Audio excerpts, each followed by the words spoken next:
Why it is taking a long time for now it's ready.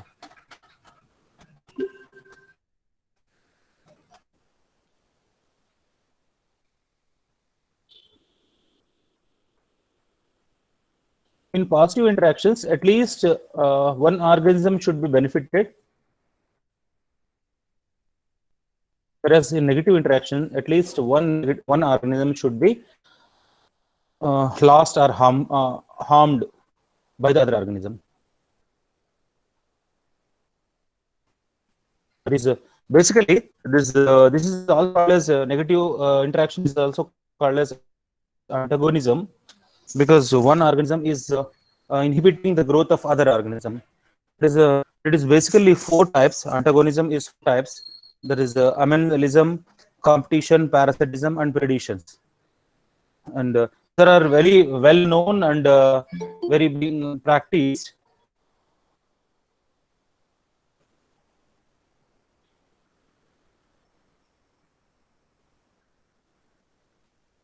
So we'll do one by one. So amensalism first stands for the amensalism. Amensalism is something like whether I am getting benefit or not, the other person should get loss. That is amensalism. Either one population may be getting benefit or not. It may be sometimes getting benefit or sometimes may not. But the second population is definitely in loss. This is called as, this is what we call as cunning nature. One organism here, one population is neither it is not loss, but it may be neutral or it may be benefited, but the other population is definitely in loss. That is called as this is the first example, amensalism. So it is as one population is loss at loss here, that's what it is called as a negative relation. And some important examples in this case is, first is antibiotic producing microorganisms. Antibiotic producing microorganisms, some microorganisms, they produce as antibiotics. In nature, they will release a lot of antibiotics.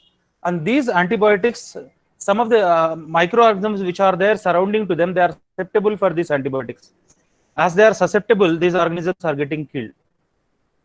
So whether the organisms are the antibiotic producing microorganisms, they are getting benefit out of it or not. If suppose the nutrients are surplus in a soil sample, if it is a garden sample or some fertile soil sample is there, so nutrients are rich. So what happens here?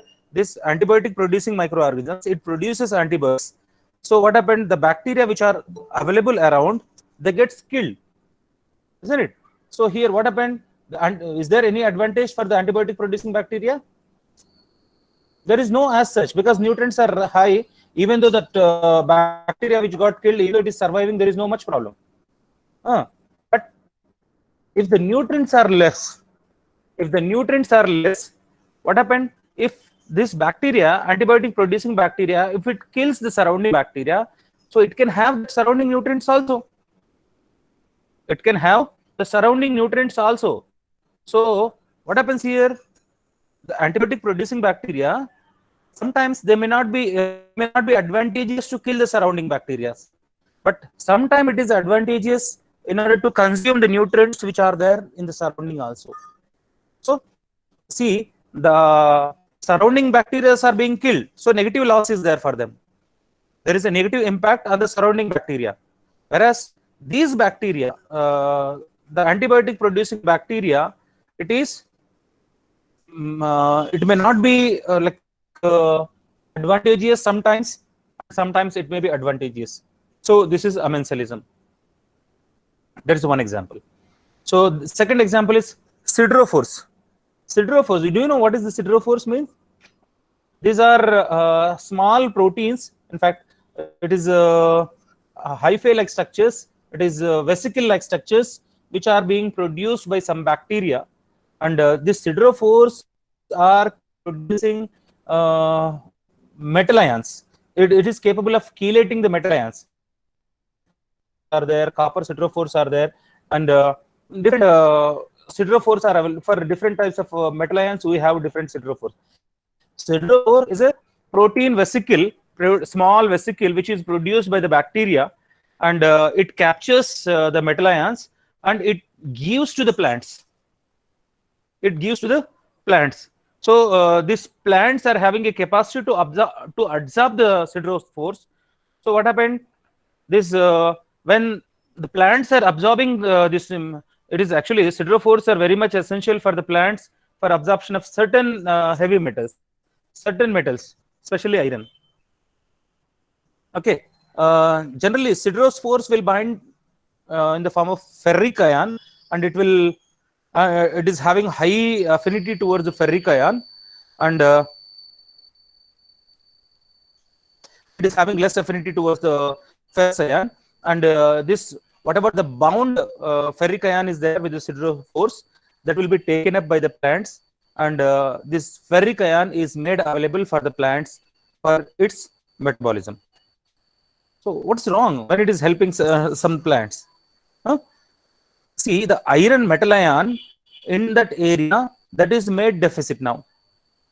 Now this iron is made deficit in that area, so that remaining bacteria, for the remaining bacteria, this iron is not made available. So the remaining bacteria are at last now. This bacteria, what happens? See, some bacteria, Aerobacter is there, Aerobacter, aeruginosa, or Arthobacter, and Pseudomonas. These bacteria, they produces small peptides, small vesicles, which are called as siderospores, and this siderospores will capture the metal ions, especially ferric ion, and ferric is required for plants. And once this ferric ion is taken up by this bacteria, and what happens here, the bacteria and even some these siderospore producing bacteria also will consume these siderospores, as well as plants also will consume. Totally, what happened, the iron ion, the ferrous ion, ferric ion in that area is made deficit. Once it is made deficit, what happens? The other bacteria cannot grow fast. It is made deficit for the other organisms.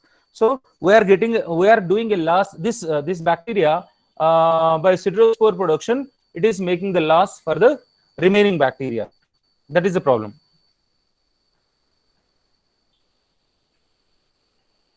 And there are some examples are here. See here, Pseudomonas fluorescens. This Pseudomonas fluorescens, it gives blue to green color, and generally it invades on that's infected feet, fingers, kind of things, and it gives a blue color. You know, after amputation, after once the legs or fingers are removed, the Pseudomonas grows over there, and it will give you the color. That's what the foot tips will turn into blue color or green color, and it takes away, it makes the siderospores and takes the iron ion from it. That's what this Macrophomina, the Macrophomina fossilinus will not grow over there. It is capable of taking, Pseudomonas is taking away that iron from there. So the iron which is essential for this other bacteria will not be made available over there. That's what the second bacteria is not growing. Not growing in the sense it is being killed.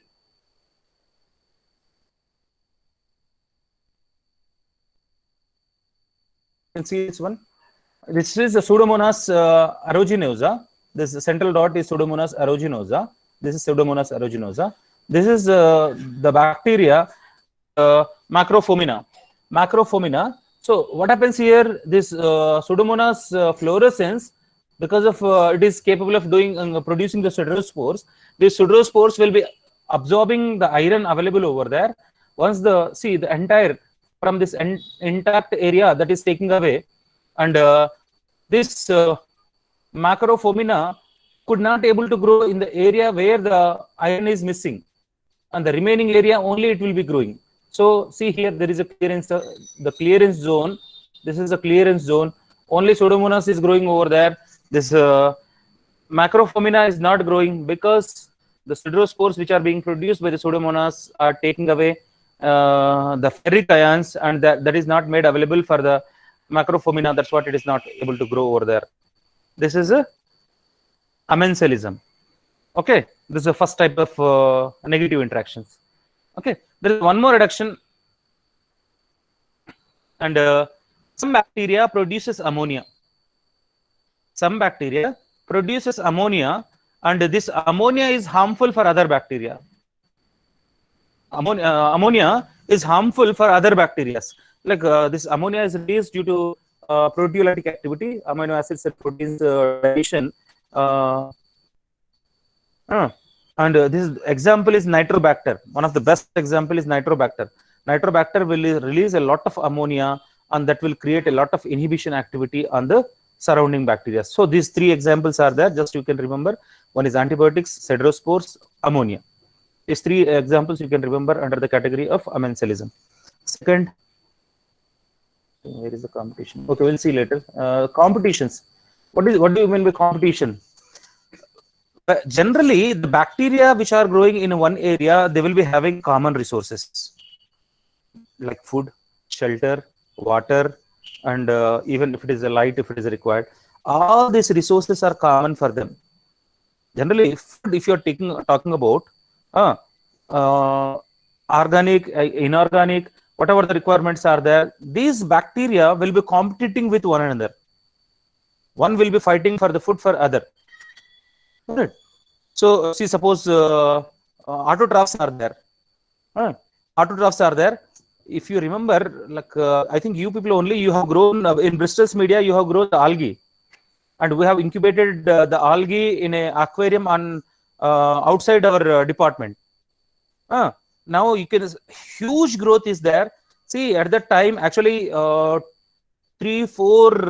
algae were there in that one. Now I think only one algae is growing in that one. In the competition, whichever exceeds, that will be surviving, and rest of the things will be removed from there. And if you go to the forest, what happens in the forest?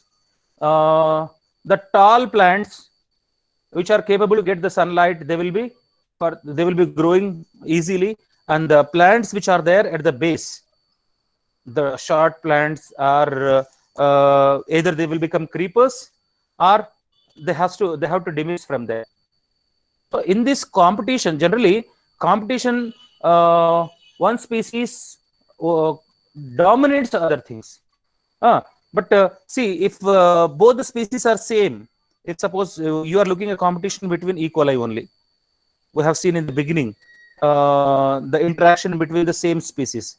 What happens over there when there is a competition? What happens here? Sometimes A is killing, sometimes B is also capable of killing. So in competition, actually both the population gets lost at some time, some or other time. Sometime A may be losing, or sometime B may be losing. As they are having common resources, both will be fighting for the resources. So as they are fighting for the resources, sometimes A may be losing, or sometimes B may be losing. So both will be lost in the competition.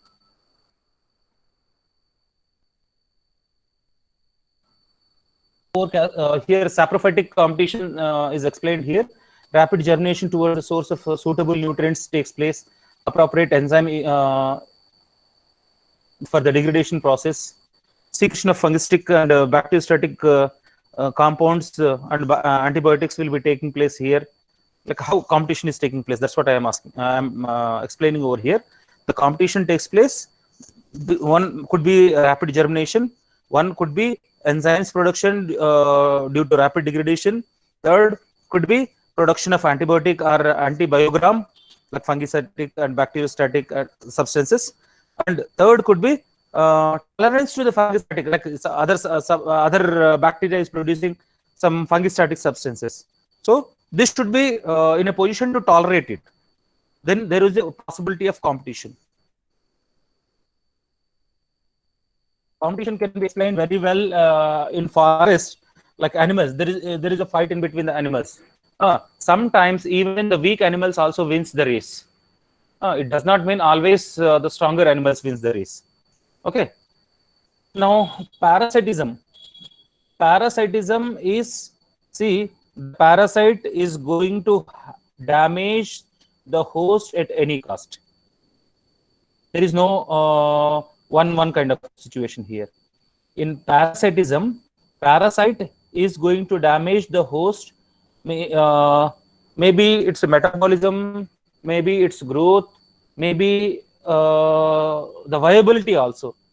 The parasite, see, the COVID coronavirus parasite, novel coronavirus 2, it is destroying metabolism, the respiratory system is disturbed, and even there is a ACE2 receptors are disturbed, which are located in cardiac muscles, pulmonary tissue, as well as brain. So different areas it is being damaged, and even it is taking the life. That is parasitism. Compulsory, there is a damage to the host, whether it is a metabolic damage, or it is a structural damage, or it could be a life damage, whatever it could be. But there is a compulsory damage to the host. But parasite here, the one which is creating a problem is called as parasite, and this phenomena is called as parasitism.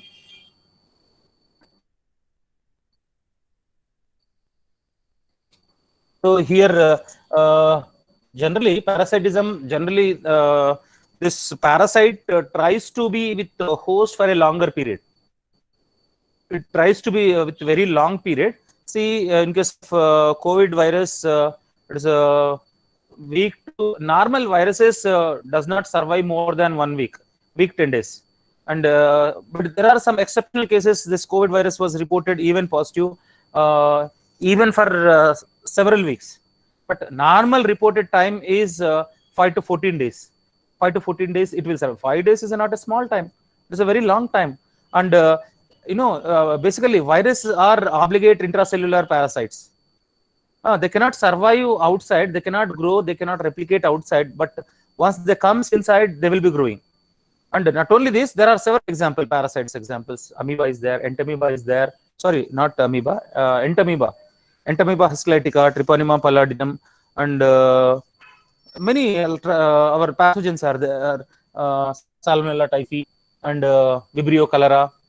All these parasites, they will try to be there with the host for some time. Sometimes these are outside. Sometimes they are outside on the host, like your the bacteria which is there on your skin, and even the bites, ticks and mites. Ticks and mites, they don't enter in our body. They are outside, just there. They sucks your blood, and they are parasites. Okay. And so as the blood is being taken out, and maybe some viruses through this ticks and mites may be entering into your body. So these are ectoparasites, and some of them are endoparasites, which stays inside our body, like any example? What is that? Leishmaniasis. Many such examples are there. Vibrio cholera is there. Treponema pallidinum is there, which causes syphilis, and many pathogens. Most malaria parasite is there, which is endoparasite. And so based on the surface, if it is surviving outside of the cell, it is called as ecto. If it is inside the cell, it is called as endoparasites. And generally, these parasites are quite small. They are very small in size when you compare with the host. Human body is very big, and if you take the coronavirus, normal coronavirus, even you go with the what you call your helminth worms. See, the size wise they are very big, but still they are very small than that of your human body. Okay, so the parasites are very small when the host is concerned. And the parasite host relationship is quite specific. What do you mean? Here, these parasites will create a disease only that particular species. They won't create a disease in other things. There are some parasites which have broad host specificity. This novel coronavirus is reported to have to infect not only the human beings, even it is reported to infect the lions, tigers in zoo, and even yesterday I have seen a report the dogs also got even cats also got infected. So this very few cases they are broad specificity, but normally the parasite host, they are specific. Malaria is caused to only human beings. Now it is not to all any other things. And Mycobacterium tuberculosis, Mycobacterium leprae, it won't infect to other organisms apart from human beings. So the host specificity is there. That's what I want to say. But there are some cases where exceptional cases where broad specificity is there. Okay. And as I told you, viruses are obligate intracellular parasite. Obligate in the sense must and should have that host only. They should have that particular host only. If that is not there, they cannot survive. If they are outside, they are non-living particles basically. Outside the living cell, they are non-living particles. And see, our people are communicating. See, it is capable of viable outside, but it is not viable outside. People are working on brass, it is viable for these many days. On plastic, these many days, it is viable. It is not, it is capable of being viable. That's the wording should be, it is capable of viable. If it is not able to infect to its host, it is lost its viability. That's what it is. Okay. And so this microorganisms, see, these bacteria, very few bacteria are parasitic, are pathogenic, and the majority of them are non-pathogenic. And there are some bacteria which are opportunist. You mean by opportunist? Generally, they are not pathogenic. Generally, they are not pathogenic. But once the immune system is compromised, or immune system becomes weak, even this bacteria, which is not earlier pathogen, now it is capable of causing the disease. The best example is mucor. Mucorosis is not a common disease.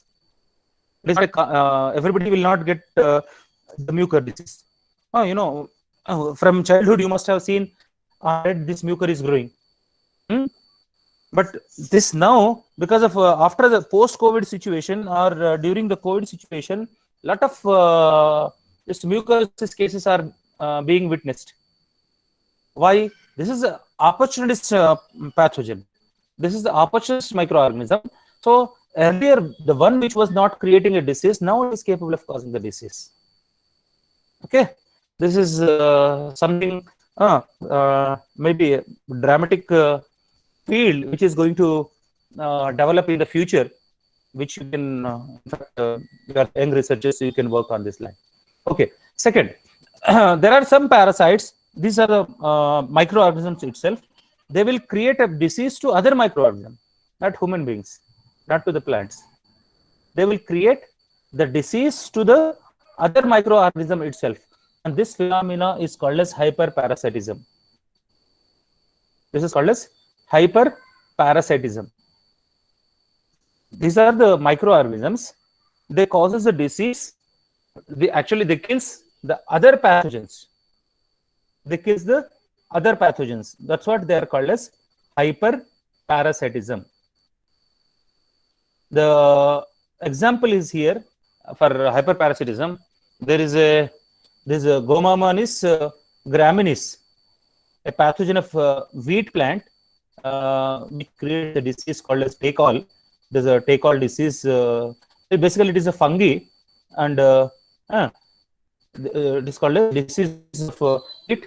And it is infected by other fungi, which is called as Deinimella extalis. So one pathogen which infects the wheat plant, that is again infected by other fungi, Deinimella. There is another example. This is Rhizoctonia solani. Rhizoctonia solani, a root pathogen, and it is infected by Penicillium vermiculum. Rhizoctonia solani is a plant, and its roots are infected by Penicillium vermiculatum, and on which another pathogen is creating a disease called as Debrotin morosum. So, like this is a super infection or hyperparasitism. Now, facultative and obligate parasites. There are two words here. Facultative. What do you mean by facultative? Either or. It can be a parasite, or it can survive its life as a saprophyte. It can be a parasite or it can be a saprophyte. What is saprophyte? Which secretes enzyme on the dead and decaying material and decompose that material, and it will take whatever the digested material for it as a food. That is called as saprophyte. So there are certain parasites which can survive. If its host is available, it will be a parasite. If its host is not available, just it will do its life as a saprophytic. There is a fungus example, Ceratocystis ulmi. There is a fungus, Ceratocystis ulmi, which causes the Dutch elm disease and kills the trees, and it kills the disease. See, and it performs its remaining life. It will do its life as a saprophyte. Once the life is there, it will be a parasite. Once the life is lost, when the tree is dead, then what happened? Just it will be growing there itself as a saprophyte. Okay, and this is called as there is another example I will tell you. Downy mildew. Have you seen this downy mildew, powdery mildew? On the leaves, some fungi do some on the powdery kind of things. If it is leaking, it is called as powdery mildew. And downy mildew, at the base, it will be trapped like your spider web kind of thing. Structure will be formed at the base, and this is called as downy mildew. Basically, the spores of fungi are enriched in this one. Mildew, these powders are because of the fungi spores. And this bacteria, these fungi are capable of growing only in the live protoplasm of the host. I am telling you, these are infecting on the leaves, isn't it? So these powdery mildew, this fungi will infect over there, and it produces the spores, and the spores will be released as a powder. And downy mildew, this spores are released, but a mash is created outside. That's what it appears like a web. So in this case, what happened? It is obligate relation. It is obligate relation. Unless and until live protoplasm is there, these fungi will not grow over there. Once the crop cutting is over, then this fungi's growth is also over. Whereas in earlier case, facultative case, there's even though the tree is died, till the tree is live, it is a parasite. Once the tree is dead, it is a saprophytic life. So it is a facultative. And this downy mildew and powdery mildew, it is a obligate relation, obligate parasites. That is a facultative. And there's one more thing, mycoparasitism. Mycoparasitism is like one fungi infecting another fungi. And these are two types, necrotic and biotrophic. Necrotic is killing, completely killing that one. Biotrophic is not killing, whereas taking the food from it.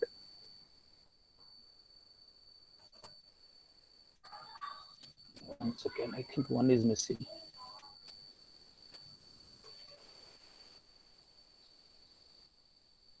Predation. What is predation stands for?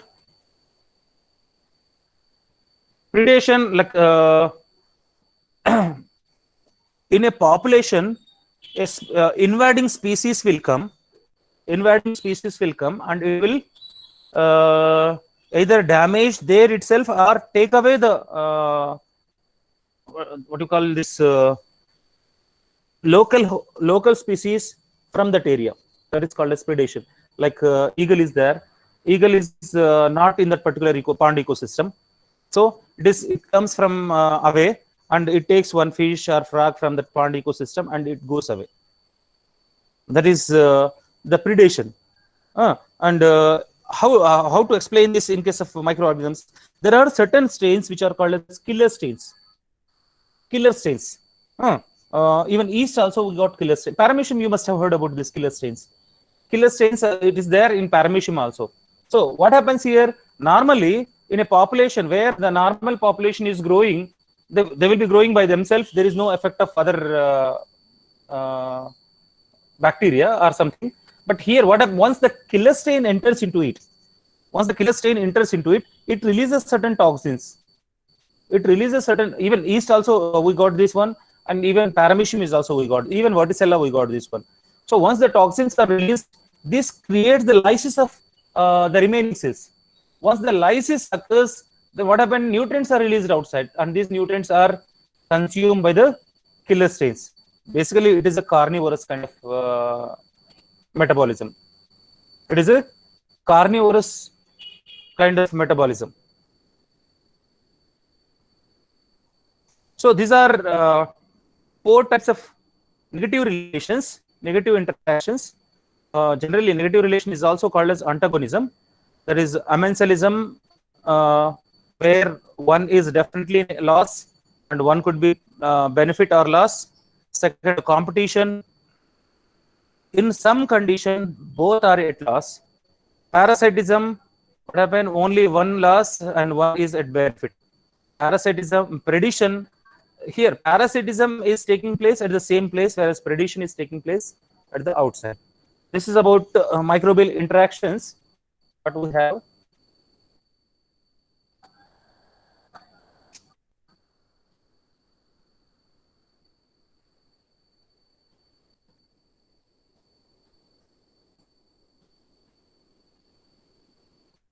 Just two.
Okay, now we'll discuss something new concept, unculturable bacteria. If you take 1 gram of soil sample, garden soil sample, that is fertile soil sample, the bacteria is around 10 to the power of 12 to 10 to the power of 14. Those many bacteria are there. There's huge number, isn't it?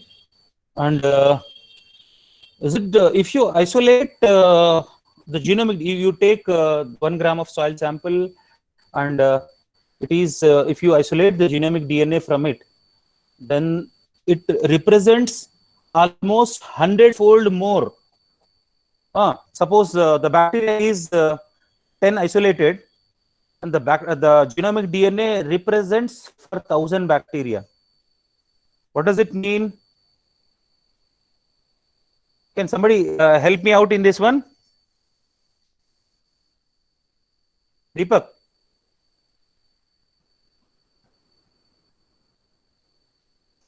When I am growing the bacteria, I am getting around 10 to the power of 12. But when I isolate the genomic DNA from the same sample, I got the genomic DNA of bacteria worth 10 to the power of 14. What do you mean? Deepak, are you there? Yes, sir. Can you interfere here? Can you explain why it is happening here? See, on this earth, first, before going to this one, let's recollect Koch postulates. Hope we studied the contributions of Robert Koch, na? Yes, sir. Yeah. So, what are the Koch postulates? What he said?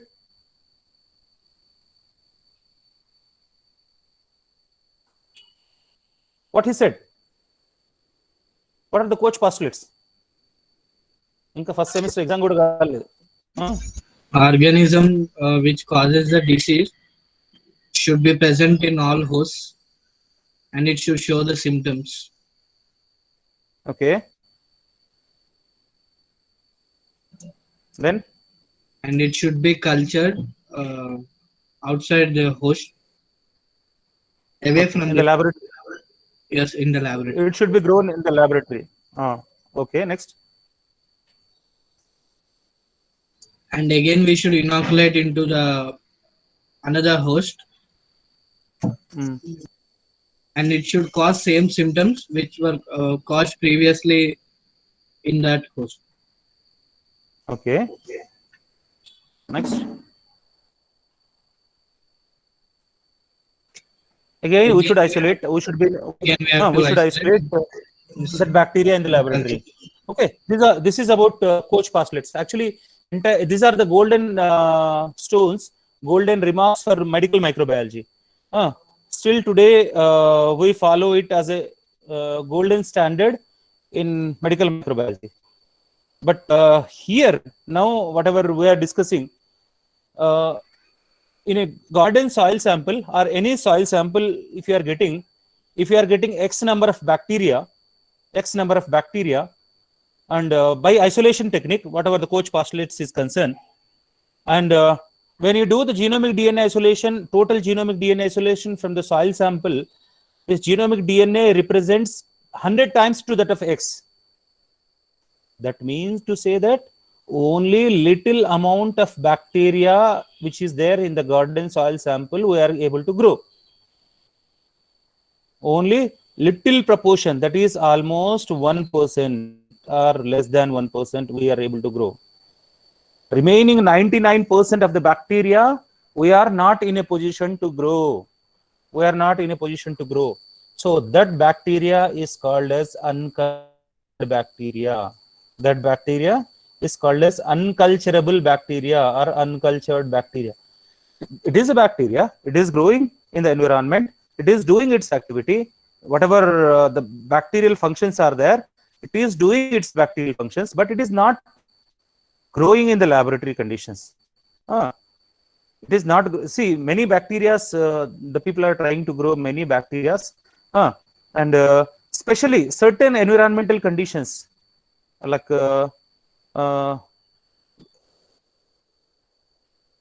This water, what is that? Hot springs. Hot springs, that where the temperature is more than 500 degrees Celsius. The bacteria will survive in that one. And but the thing is, those bacteria we cannot grow in laboratory conditions. Even the garden soil sample, whatever I told you the example, and there is a one great plate megali is also there in your syllabus. The same thing here. See, if you see under the microscope, you take the soil sample and 1.1 gram, 100 mg of soil sample you take and make a smear and observe under the microscope. The count is going to be very high. Whereas when you do a plating, or when you try to do a viable count, the count is going to be very less. So this phenomena is called as great plate megali. That is there in our the great plate megali. Why this phenomena is taking place? Because there are certain factors which is there in the soil for the growth and maintenance of the bacteria, which is missing in the laboratory conditions. There are certain factors which are available in the in fact, the core and yesterday we were discussing about bacterial communications. That is the communication is called as quorum sensing, and that quorum sensing for that quorum sensing some factors are required which are called as lactones. Probably these lactones may be responsible for some bacteria for growing in the fields, in the soil, whereas they are not growing in the laboratory conditions, the petri plate or in the flask, maybe because of the lack of this lactones. This is one example, but many such kind of communication markers are there, molecules are there. So this difference one and second thing is, see, in nature actually, like food webs are there for us for higher even for the bacteria are also we got food webs. So one intermediate or one final product of one bacteria will be a starting material for other bacteria. So one raw material may not be utilized by the all bacteria which are there in that location. So one bacteria will consume the raw material or intermediate material or the final product of other bacteria. Okay, this is how the unculturable bacteria are still maintaining. The unculturable bacteria, see, it is only around, it is reported only 1%, around 1%, maybe 0.5% less or plus or minus. Only 1% bacteria are culturable, and among the culturable bacteria, it is only 1% bacteria are explored for various applications. That mean to say only 0.1% of these bacteria are being explored for various applications, and 99.9% of the bacteria are still yet to be explored. Just to see the scope of microbiology. Only 1% of the bacteria are culturable, and from this culturable bacteria, and only 1% of the bacteria are explored for various applications. That means to say only 0.1% of the bacteria which are available on this earth are being explored. Just for 0.1%, we are telling that bacteria can do anything, and we explore further. Then just imagine the scope of microbiology. There is a lot huge demand is there. Okay, so this characterization of biodiversity, and how will characterize there is a diversity. There is a what do you mean by biodiversity? Somebody help me out for this. Define what is the biodiversity. The number and types of organisms living in this earth.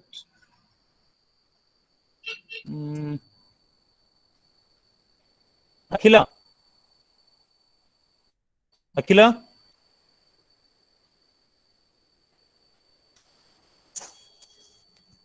What do you mean by diversity? Akhila, are you there?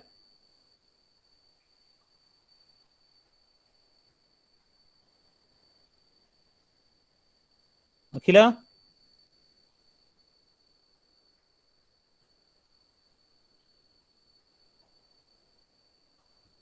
Nikita Reddy? Nikita? Yes, sir. What is diversity, ma? The total number of living organisms present in the environment. No, ma. Recollect, what is diversity? Different species of animals living in a particular area. See, diversity is variance, divergence, or differences. Varieties. Huh? Varieties. Huh? Em babu, see, this is the topic which we discussed in the beginning. And one more thing, because biodiversity has come. How many of you have joined that course, biodiversity? I have joined, sir. Yes, sir. Yes, sir. Giant, sir. Yes, sir. Yes, sir. I want each and everyone to join that course, and you send to. I'll see. Maybe like for it will consider it as an internal, and your practical marks also will be given based on that you are course only. You are getting 4 credits for it. If you are missing some credits in chemistry or somewhere, you can fulfill with that biodiversity course. And the same time, you are learning the paper also over here. I want everyone to join that course. Gautam, personally, you pursue this one. Okay, sir. Okay. Okay. Now we'll continue. So, how this divergence or variations can be detected? See, there are different methods of detecting the divergence in culturable and unculturable bacteria. First, we'll see inculturable bacteria. How we can identify, see, how we can differentiate different bacteria. See, the E. coli is there, and Klebsiella is there, Pseudomonas is there. How we can differentiate them? How can we differentiate them? There is a microbial understanding by microbial biodiversity. So first we'll see culturable bacteria, then we can see unculturable bacteria. And there are some techniques which are common for both the things, culturable and unculturable bacteria, that I will discuss in unculturable bacteria only. So the common things which are the things which are only applicable for culturable bacteria, we'll discuss first. So first of all, the growth characteristics. See, the E. coli will grow different and Klebsiella will grow different. Klebsiella will make a mucoid colonies, and it will make big colonies, Klebsiella, whereas E. coli will be pinpointed shiny colonies. See, the growth characteristics and colony morphology. These are the things which we can use only for the culturable bacteria. It is not possible for unculturable bacteria. If we cannot culture them, how can we see their growth? We cannot see their growth. So in culturable bacteria, we can observe their growth characteristics. Growth characteristics in the sense growth, how they are growing in the liquid broth, whether they are making a pellicle. Do you know what is pellicle? If you're in liquid, sometime a layer will be formed at the top. A thin layer will be formed at the top, and that is called as pellicle. And some bacteria, it is a characteristics of some bacillus species which will make this pellicle at the top. Whereas yeast will make a suspended growth. Yeast will be having a suspended growth. So growth in liquid, and some bacteria will make a pigment like Serratia. Serratia will make yellow or orange color pigments it will produce. So this characteristics is a typical to understand the growth characteristics of for understanding the culturable bacteria. That's the one. Second thing, metabolic activities. Second is metabolic activities, like it is also called as biochemical test. If you are able to grow them in the laboratory, we can understand their metabolic activities. See, generally, in medical microbiology, we'll use IMVIC test, indole, methyl red, August Priscus, and Siemens citrate test. It's called as IMVIC test. So certain bacteria, aromatic amino acids are there in the proteins, and certain bacteria will decompose these aromatic amino acids by cleaving the side chains. So that see, suppose this central core is there in the aromatic amino acids, and periphery side chains are there. And certain bacteria will cleave only side chains, and they will remove the central aromatic ring. And this central aromatic ring is called as indole. And these bacteria are called as indole positive. E. coli is indole positive. Tryptophan, what it will do? It will cleave the side chains. Alkane chains and whatever the remaining side chains are there, entire thing will be removed by this bacteria, indole bacteria. Whereas remaining bacteria, what they will do, instead of cutting the side chains, they will cleave the aromatic central chain itself. They will cleave the central aromatic chain itself. That's what they are indole negative. They are indole negative. And this methyl red is a test for acid production. Some bacteria will produce acid, some does not produce acid. E. coli does produce acid.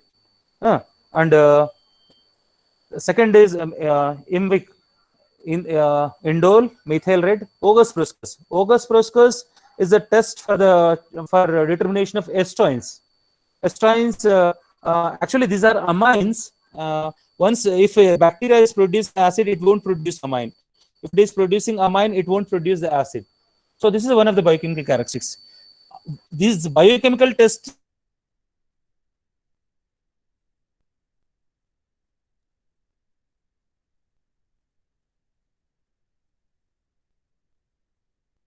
first one is growth characteristics, like growth in liquid, growth in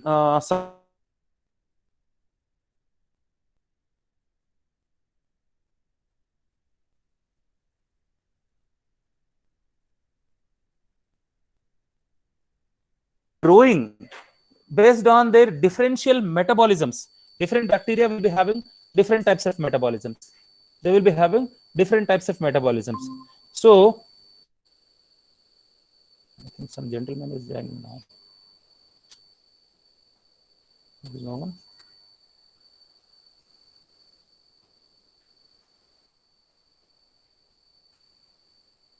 Generally, for medical microbiology, we will use these biochemical tests and sometimes enzymes. There is an enzyme called as catalase. Catalase is an enzyme. Some bacteria generally produces catalases. Gram-negative bacteria, generally they don't produce catalase. Certain gram-negative bacteria which are catalase positive. And there is another enzyme, coagulase. Staphylococcus aureus, throat infection creating bacteria. Staphylococcus aureus produces coagulase. So this coagulase creates the clot of plasma. You take out the plasma, you take the blood coagulant and you do the centrifugation, you get the plasma. You separate the plasma, and in that plasma you add a little amount of Staphylococcus aureus or the broth of Staphylococcus aureus. This enzyme will create a clot over there. So you will be able to get what? Clot. That's a indication that that enzyme is there. If that enzyme is there, that it confirms that that bacteria is there. We are using enzyme as a marker for that particular bacteria. So, okay, we are using this enzyme as a marker for bacteria. If that enzyme is generally other bacteria will not be having that enzyme with them. So if that enzyme is there, that we can confirm it is a what? That bacteria. This is the third one. First,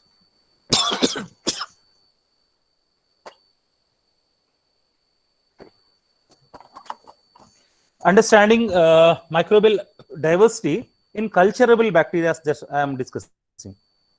First, growth. First, growth characteristics, that is in liquid and solid. Second, biochemical characteristics. Second, biochemical characteristics. And third, enzymes that are being produced. And one more, I said something. Okay. Second, one more is immunology, antigen antibody reactions. Antigen antibody reactions. If a bacteria is growing, then the bacterial cell components will serve as antigens. See, it does not mean that unculturable bacteria are not growing in the soil. They are growing, but see, the raising of their antibodies are difficult because getting them pure is difficult. Here, if they are cultured, if culturable bacteria, if you are able to culture them in the laboratory, we can use them for raising the and by doing the antigen antibody reactions, we can identify what kind of there's a cell that you are having, how much it is related. You know, just I think you are aware, blood grouping type, rhesus monkey RH factor is being used in human blood grouping also. So some extent rhesus monkey is associated with human body because the similarity is there in rhesus monkey and human beings also, isn't it? And see, this blood proteins, there is a one method of closeness determination. If you are taking the blood and doing the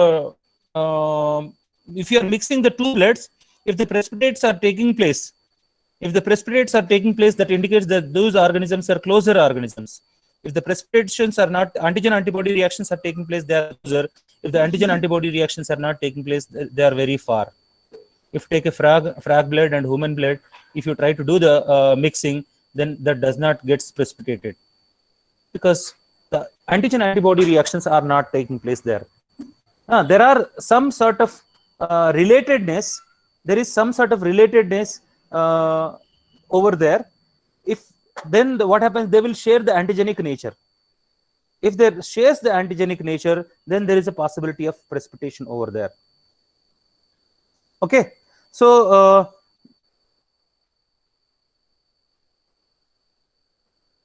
these are and normally what we use for this determination of diversity of living organisms. The cerebral bacteria is, for bacteria we'll be using 16 sRNA.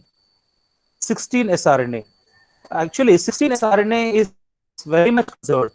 It is very much conserved, but in between two different organisms, generally the 16 sRNA will be showing at least some differences. At least some. This 16 sRNA will be using in prokaryotes only, not in eukaryotes. In eukaryotes will be using 18 sRNA with IS elements, intersection elements. We'll be using 18 sRNA and IS elements there in case of eukaryotes. In case of prokaryotes, we'll be using 16 sRNA. 16 sRNA is a ribosomal RNA. Basically, it is there in the ribosomes. You know, in ribosomes, RNA as well as proteins are there. So this 16 sRNA will be collecting. How to collect the 16 sRNA? How to collect that 16 sRNA?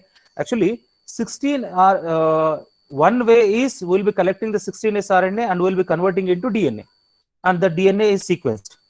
That's one practice which used to be there at the beginning, but now that is not there anymore. Now what we'll do? We know the sequence. See, common regions we know for the 16 sRNA. There's a flanking regions, it is called as, in the front and back, which is going to be conserved. Okay, we'll be taking those. We'll be designing the primers for it. See, 16 sRNA is a RNA, but it is coming from the DNA.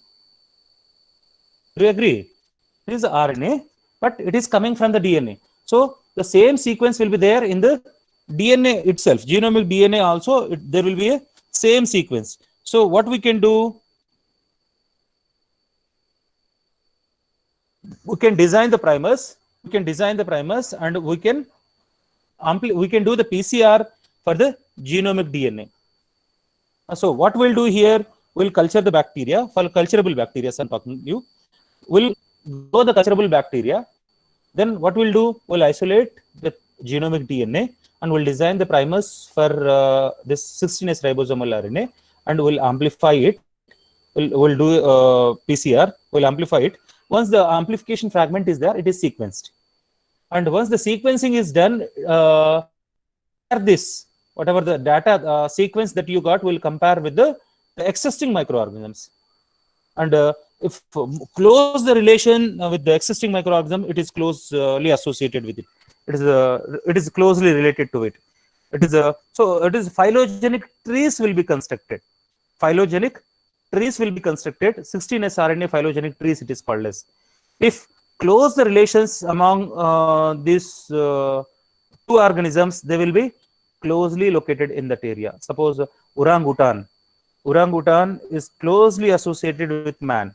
Genetically, if you compare 18S RNA from orangutan and human being, they will be having almost 98%. But if you compare with frog versus man, there must be a similarity around 30 to 40% similarity must be there. So this 16S RNA sequencing, this is a marker gene. 16S RNA is marker gene, and now in eukaryotes, apart from 18S RNA, we are using cytochromes, the genes of cytochromes, which is believed to be highly conserved in the evolutionary area. 16S RNA in bacteria, and in case of eukaryotes, it is 18S RNA people are using, but now for a lot of work, it is cytochromes genes are used. Cytochrome is an enzyme which is required for what? Respiratory oxidation reactions. So this is must. If this is mutated, if it is altered, then the cell has to compromise the energy liberation process and it has to die. That's what it is constant.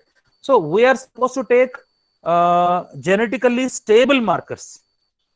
Like in the evolutionary process, it should be conserved for a longer while. Only little, if at all, if it is showing divergence or variations, that is because the diversity in the living organisms.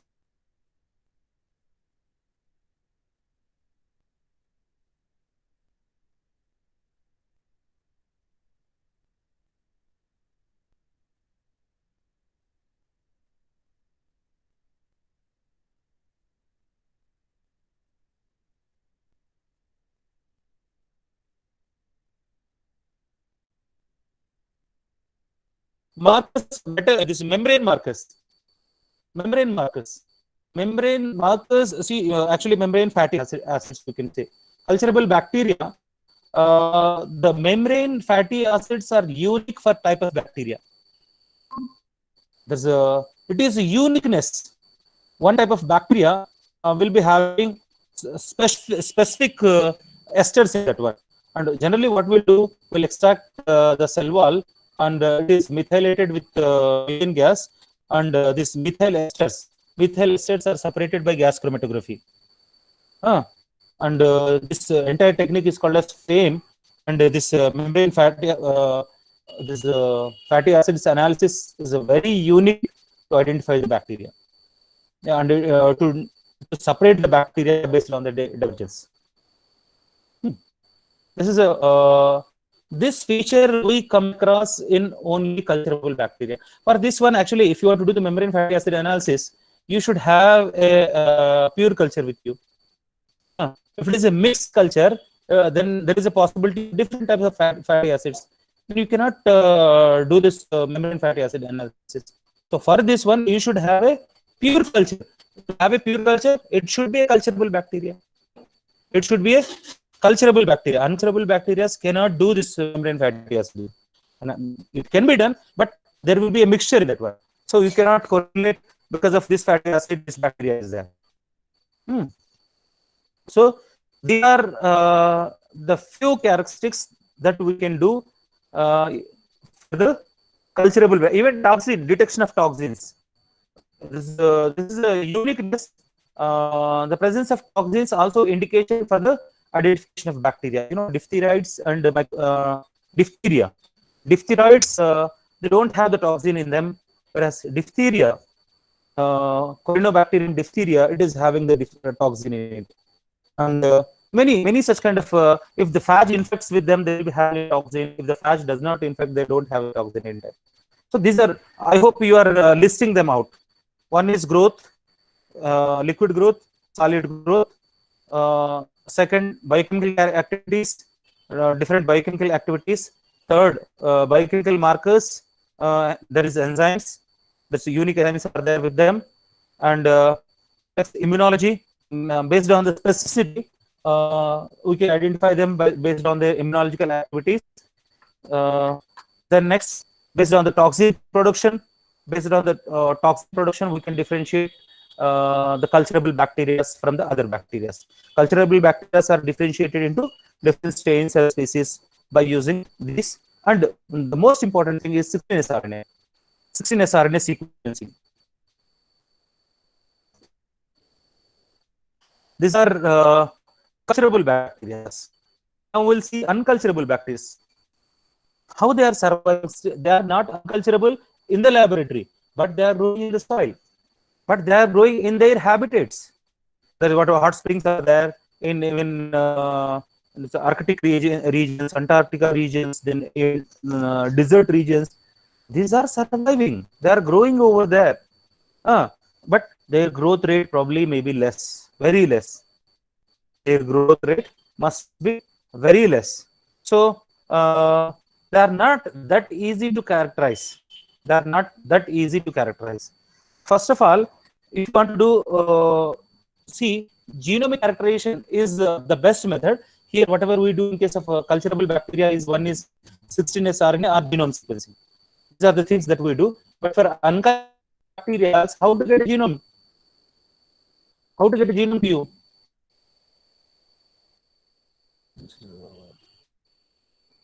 Not spectrophotometry, that comes for the membrane fatty acids.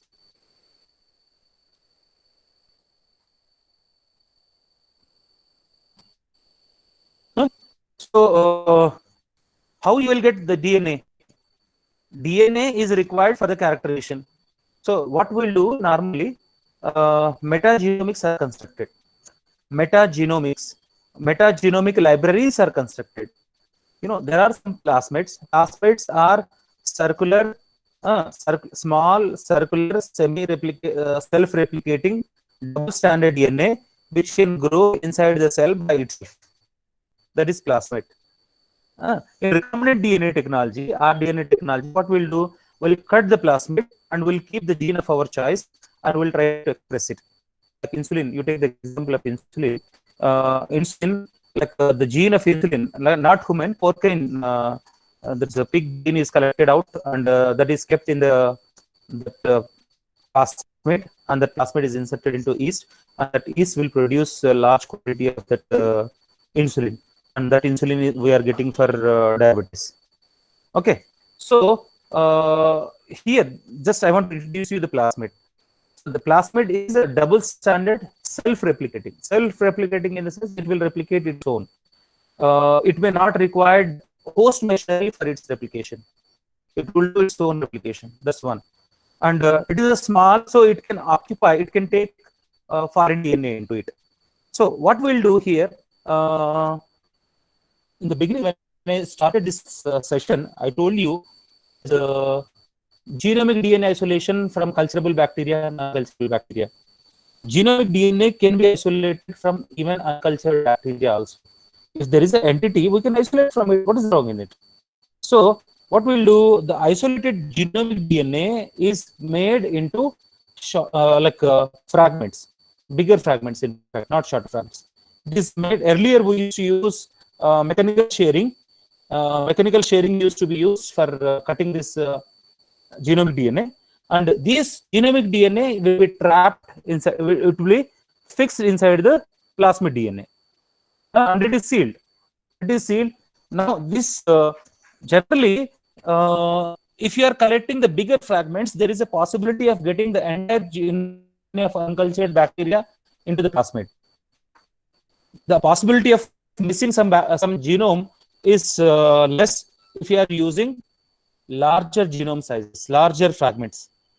So what we'll do, from hot springs or some unique environment style environment, whatever the sample that you have collected, from that one total genomic DNA is collected, and that genomic DNA is partially digested with restriction enzymes. Partially digestion, why? Because you will be getting larger fragments if you are doing the partial digestion. If you do complete digestion, you will get very small fragments. You are supposed to do very larger fragments. So the partial digestion will do partial. So some even small fragments are also created. Some of them are very large fragments. Then by using the gradient separation, we will be separating like just to do the see centrifugation, what happened? High molecular weight one will be settling down, low molecular weight will be going up. So this will be separated. This low molecular weight generally they will be discarded, and the remaining high molecular weight or longer genomic DNAs are there from unculturable bacteria. Now they are kept inside the plasmid, and this plasmid is transferred into the E. coli. And these are called as metagenomes. These are called as this is larger fragments. Larger fragments which is cloned in the plasmid. It is not a complete genome. It is not a complete genome, but it is a major proportion of the genome is being trapped inside plasmid. That's what it is called as metagenome. Now we can use this for the characterization, whatever you do for the culturable bacteria. You can grow this. Now it has been kept in the plasmid. Now you grow this E. coli. So along with the E. coli, this plasmid also will be growing. Now use it for the 16S RNA sequencing or cytochrome C sequencing or IS along with 18 ribosomal RNA sequencing. You can do any type of whatever the molecular characterization is there, that can be done. Any characterization that you want to do once it is trapped in the metagenomics. First, you should know what is metagenomics. In unculturable bacteria, as you cannot grow those bacteria, we will be keeping their genome into plasmid, and we are growing this plasmid inside the cultural bacteria. It is metagenomics, it is called as. And several antibiotics. There is a one recent antibiotic, I think not recent, I think 3-4 years back, tobramycin. Tobramycin antibiotic was discovered from the unculturable bacteria, hot springs water.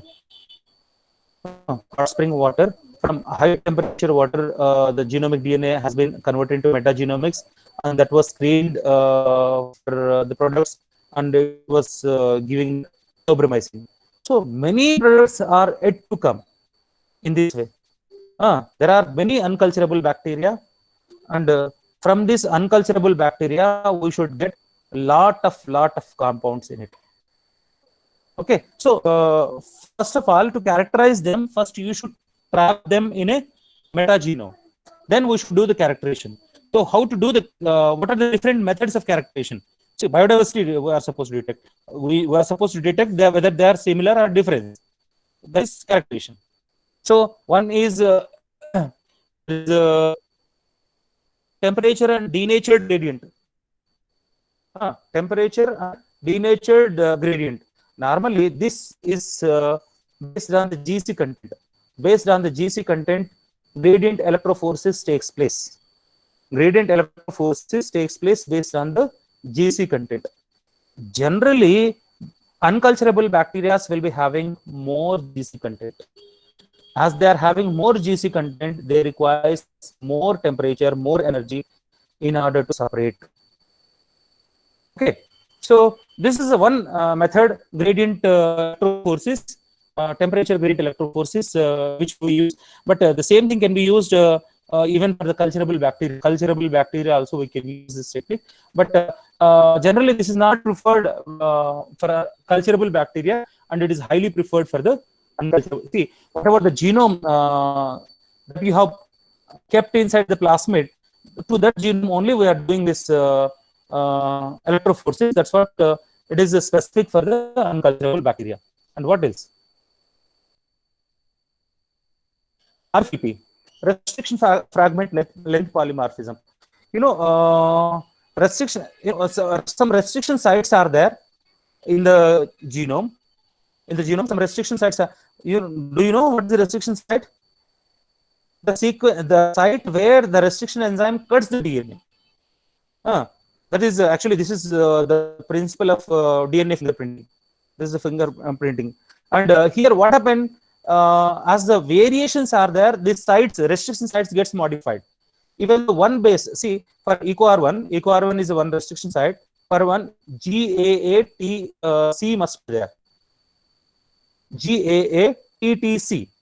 GAATTC, this must be there in order to EcoR1 to identify and cut over there. But as the variation comes, as the species variations comes, or biodiversity comes over there, then what happened? there is a possibility of one base modification over there. Instead of GAA, it will be GAC. Then what happened? The restriction enzyme won't cut over there. This restriction enzyme won't cut over there. Earlier, you are getting 2 fragments. Now you are getting only 1 fragment. So this length of the restriction site gets modified. Anyhow, I don't know whether I'm having an image for this. Okay.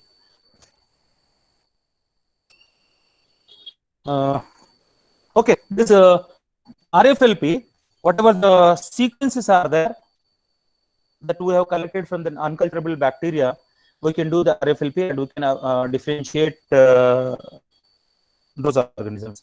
Even the human beings are differentiated based on the RFLP. Criminals are identified based on RFLP. Here, the human DNA is collected. Human DNA is collected and that is fragmented with enzymes, restriction enzymes. And this cutting pattern is different and it is generally common in 1 in 10,000 people. It is 1 in 10,000 people, it is going to common. So there is a possibility of escape of DNA fingerprinting 1 in 10,000.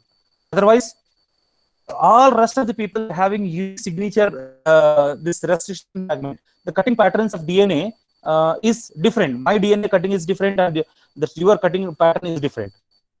So by using this technique, we can differentiate or we can identify the biodiversity of unculturable bacteria. Then DNA sequencing. This DNA sequencing is a universal, it is a highly appreciable, but the problem is expensive. If you can detect the DNA sequence, no 2 organisms, even identical twins also will not be having the same DNA sequence, because while the growth is taking place, some modification takes place. Epigenetics will come into over there. Okay, so DNA sequencing is a excellent. See, you trap the DNA into metagenomics, you take that to metagenomics and do the sequencing. That is the ultimate method. And in fact, DNA sequencing provides, see, after getting that information, we are supposed to analyze which products there in unculturable bacteria. This is how this tobramycin has come into the picture.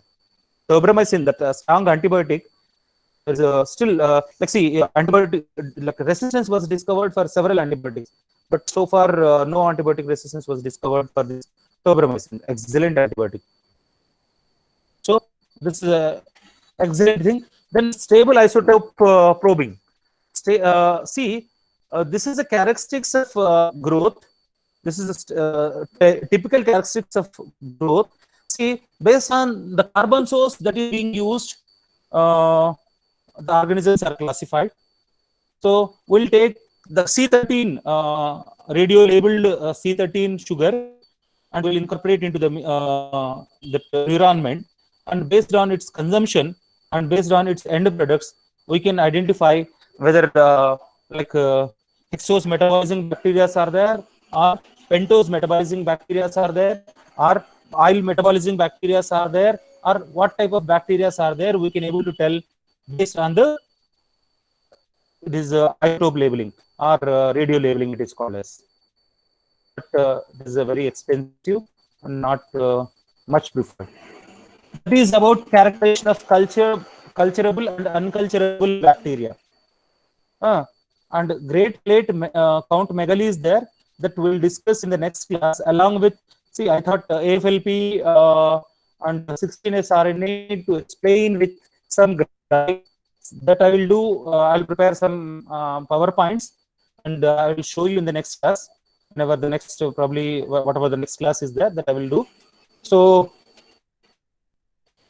now I'll be happy to address if you have any queries. If you have any questions, I will be happy to address.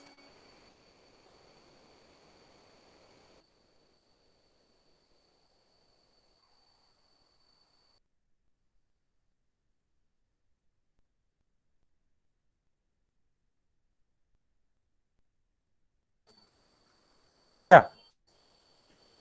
It's open session for the question answers.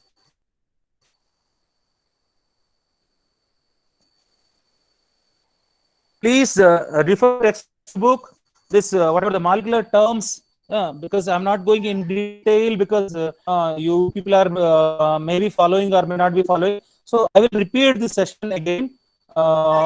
This molecular characterization specifically, because 16S RNA you will come across lot of times, and this denatured electrophoresis and AFLP, especially the 16S RNA sequencing and AFLP, I will explain again. Don't worry.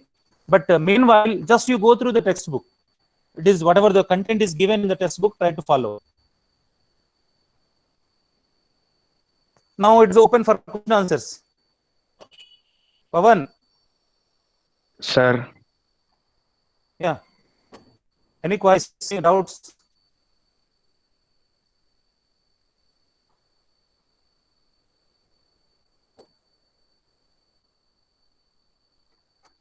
If you don't have queries, I'll ask the questions then.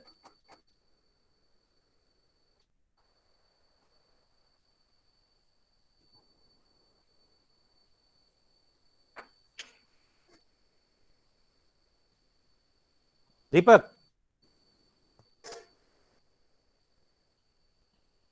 Yes, sir. yeah, do you have any queries, any questions? No, sir. No, interactions you must have studied at school level, man. Interactions you need not to worry. Just you can write interactions. That is not a big task. But this biodiversity identification, that is a bit important aspect.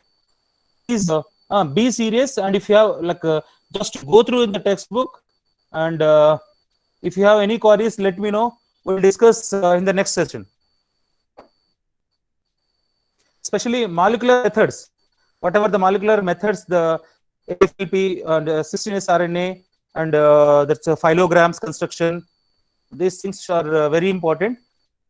No, up to for your second semester, not much important. Just if you know the basic concept, that is quite enough. But higher levels, you need a lot of information on this. So if you don't have any queries, then I will stop that session.